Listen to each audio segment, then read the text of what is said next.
Geraldo, há uma grande discussão acerca da intenção do chefe do Poder Executivo. Ele deve se ater a quais fatores para realizar uma indicação? Essa pessoa tem que ter muito conhecimento. Tecnicamente, ele tem que atender as demandas para aquele cargo, né? Mas é isso que se vê na prática? Pois é, Caniato, a gente tem uma realidade no Brasil em que tornou-se comum, tornou-se aceito que o presidente da República use o seu poder, a sua prerrogativa de indicar ministros para o STJ e para o Supremo Tribunal Federal e faça isso a partir de um interesse pessoal. E isso a gente pode considerar, fazendo um retrospecto, Collor de Mello indicou Marco Aurélio, que seu primo, para o STF. E lá naquela época isso já causou assim uma reação da opinião pública. Eram outros tempos, não havia internet, não tinha essa rapidez de informação. O Supremo Tribunal Federal ainda era um órgão muito distante das pessoas comuns. Marco Aurélio foi nomeado, teve uma carreira ali de algumas décadas dentro do Supremo Tribunal Federal. Antes de se aposentar, soltou André do Rap. Se não me engano, foi ele o responsável por soltar também, na época, o Alberto Cacciola, que depois fugiu a partir dessa decisão. Enfim, em alguns momentos controverso, em alguns momentos menos controverso, mais assertivo. Isso teve a ver, de alguma forma, com algum benefício que ele produziu ao Collor? Bom, talvez o Pavinato, que tem uma memória jurídica privilegiada, possa nos responder especificamente sobre isso. Mas aí vem o governo Lula, e Lula indica Joaquim Barbosa para o Supremo Tribunal Federal. Ele tinha uma carreira no Ministério Público, vários cursos, pós-graduação, doutorado, etc., não só no Brasil, mas também no exterior. E aí Joaquim Barbosa assume a sua cadeira e vai trabalhar, vai honrar o mandato que recebeu para servir como ministro do STF. E quando chega o processo do mensalão, que era a acusação de compra de votos com mala de dinheiro público, é importante registrar, o dinheiro era desviado e aí era usado para comprar voto. Essa era a forma de governabilidade que o governo Lula adotou. E aí, quando houve esse processo e o então ministro Joaquim Barbosa foi o relator, não houve piedade, simplesmente cumpriu o seu papel de ministro e colocou vários petistas, ou pelo menos pediu a prisão de vários petistas e acabou com aquela farra.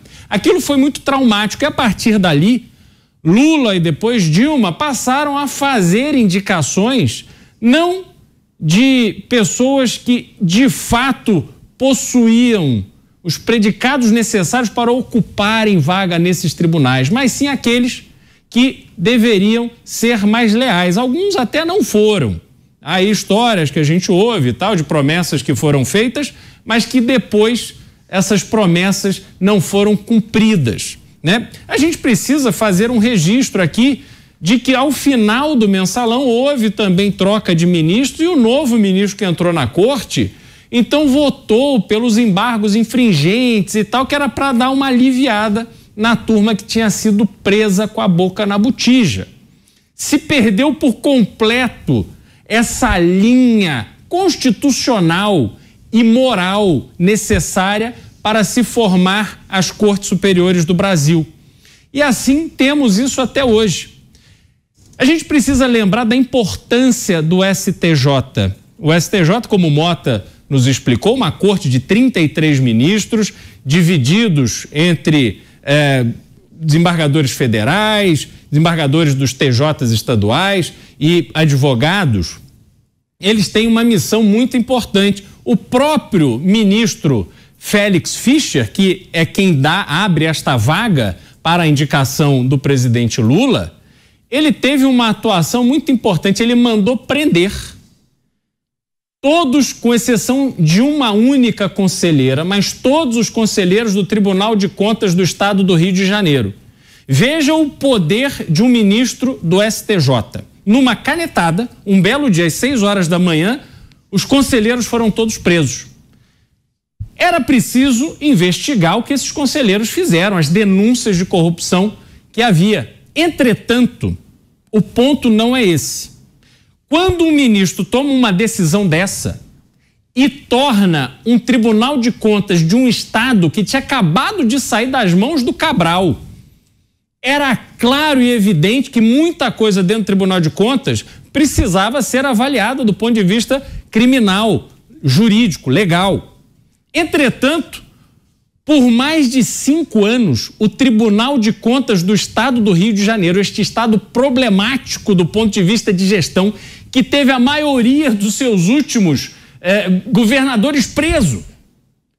Esse estado não tem uma corte de contas formadas por conselheiros que cumpram o que está estabelecido para que conselheiros ocupem a cadeira no TCE.